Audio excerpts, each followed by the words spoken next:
Welcome to Heacock's Family Farm. Our first cooking video is finally here and we're so excited to share it with you.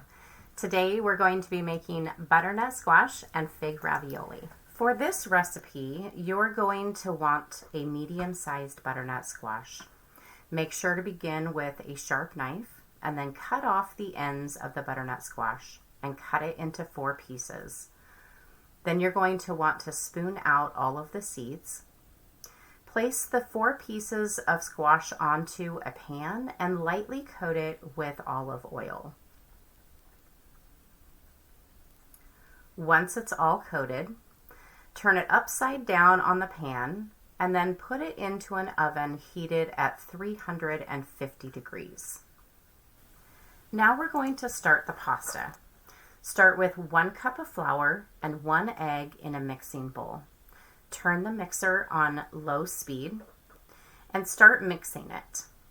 If you don't have a mixer, don't worry. You can do this on a board. Just put the cup of flour onto a board, make a well, and put the egg in there and use a fork and whisk the egg into it. Once it starts to get dry, you're going to add 1 more egg to the mixer. And continue to let it mix. Again, if you're doing this by hand, you're going to knead it a little bit once the dough gets wet. Once the dough is fully formed, you're going to put some flour onto some plastic wrap, put a little bit more flour on top, mix it in real good, and then put it on the plastic wrap, wrap it up, and we're going to let it sit for at least 20 minutes so that the pasta has time to get ready. Now we're going to start the squash filling. We're going to start with 6 figs and we're going to cut them up into smaller pieces. Make sure to cut the stems off of it, and then you're going to put it into a bowl and pour some hot water over it. Then cover it so the figs can rehydrate. The butternut squash is done when you can poke a fork easily through it. Once the squash is cooked and the fig is rehydrated, it's time to start the filling. Begin by dumping a little bit of the liquid out of the figs and then pouring the rest into a container, and with an immersion blender, blend it until it's smooth. With a spoon, begin to separate the meat of the squash from the skin. It may be a little tricky, so just keep at it. Once the meat of the squash is separated, put it into the container that has your blended fig in it. Once all of the meat of the squash is inside the container, take your immersion blender and begin blending it until it's smooth. To the blended squash mixture, add 1 teaspoon of sage, 1/2 teaspoon of salt, and 1/4 teaspoon of pepper, and blend. If you don't have an immersion blender, you can also blend all of the ingredients in a regular blender. Now add 1/4 cup of crumbled feta into the mixture, and with your immersion blender or in your regular blender, blend until smooth. Now it's time to roll out the pasta.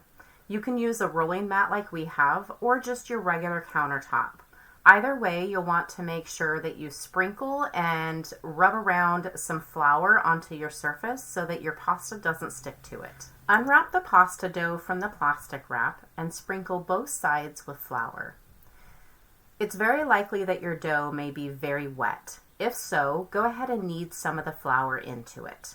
We're going to roll out 2 pasta sheets, so cut the dough into 2, and we're going to begin working with the first half. Pasta dough is a little harder to roll out than bread dough, so put some firmness to it, and it's very likely that you may need to sprinkle the surface with flour as you continue to roll it out. Now scoop or spoon 4 dollops of the filling onto the dough, evenly spaced so that you can make 4 raviolis. Now press the dough firmly between each of the dollops of filling, and then use either a knife or a pasta cutter to cut the dough into 4 raviolis. Repeat this process with the second half of dough. Once you have each of the 4 raviolis done, make sure to coat each side with flour. Now it's time to cook the ravioli. In a pot of boiling water with a handful of salt so that the water has the same salinity as the sea, start ladling your ravioli into it. Let it cook for a couple minutes or until the ravioli floats to the top. Ladle the cooked ravioli out and put it into a pan. Now plate the ravioli with your favorite protein and a salad and enjoy. Tell us in the comments below what you think of this recipe, and be sure to subscribe and follow our channel so that you're notified of future videos.